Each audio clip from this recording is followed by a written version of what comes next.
actually they've been a very good ally. And a lot of people don't know that. But he won't be hitting Qatar. But at the Oval Office on Monday, President Trump flatly denied that Netanyahu had warned him in advance about the strike on Hamas leaders in Doha. Asked by reporters whether he had prior knowledge, Trump said, No, they didn't.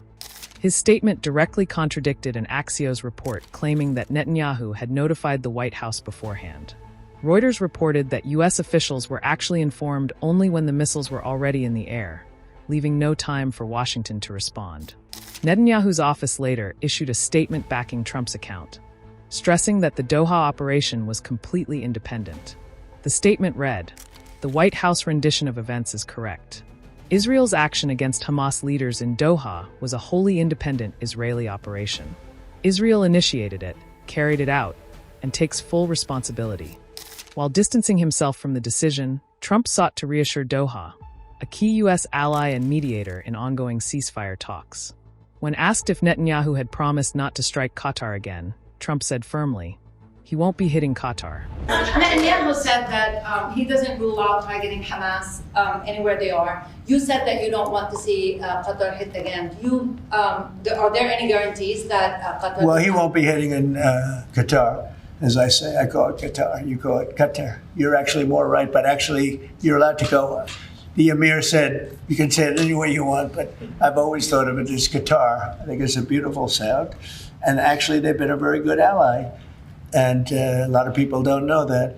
But he won't be hitting Qatar, but he will be maybe going after. Now, there was an article that I read in a newspaper just about an hour ago where Hamas said they're going to use the 20 hostages as human shields.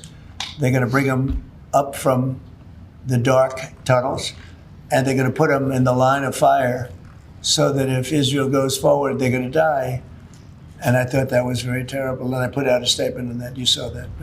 Meanwhile, U.S. Secretary of State Marco Rubio, standing alongside Netanyahu in Jerusalem, urged Qatar to continue its role in mediation. Rubio said Qatar could help secure the release of the 48 remaining hostages in Gaza, ensure Hamas is disarmed, and contribute to building what he called a better future for Gazans. We are focused on what happens now, what happens next, what role can Qatar play possibly in reaching an outcome here that leads not just to the end of this hostilities, not just to the release of all of the hostages, both living and deceased, not just the disarmament and elimination of Hamas, but also a better future for the people of Gaza, which isn't possible as long as Hamas exists, which isn't possible as long as 48 hostages are being held. And so we're going to continue to encourage Qatar to play a constructive role in that regard. But Netanyahu, facing widespread international condemnation over the strike, refused to soften his position. He insisted he would not rule out further strikes against Hamas leaders, wherever they are. To sum up, President Trump has distanced himself from Israel's strike in Qatar. Netanyahu has claimed full responsibility. Rubio is pressing Qatar to stay engaged in ceasefire efforts, and Netanyahu is refusing to back down. The episode underscores the deepening tensions between Israel's military actions, Washington's diplomatic balancing act, and the urgent humanitarian disaster unfolding in Gaza. For more in-depth global coverage, don't forget to subscribe to the Indian Express here on YouTube.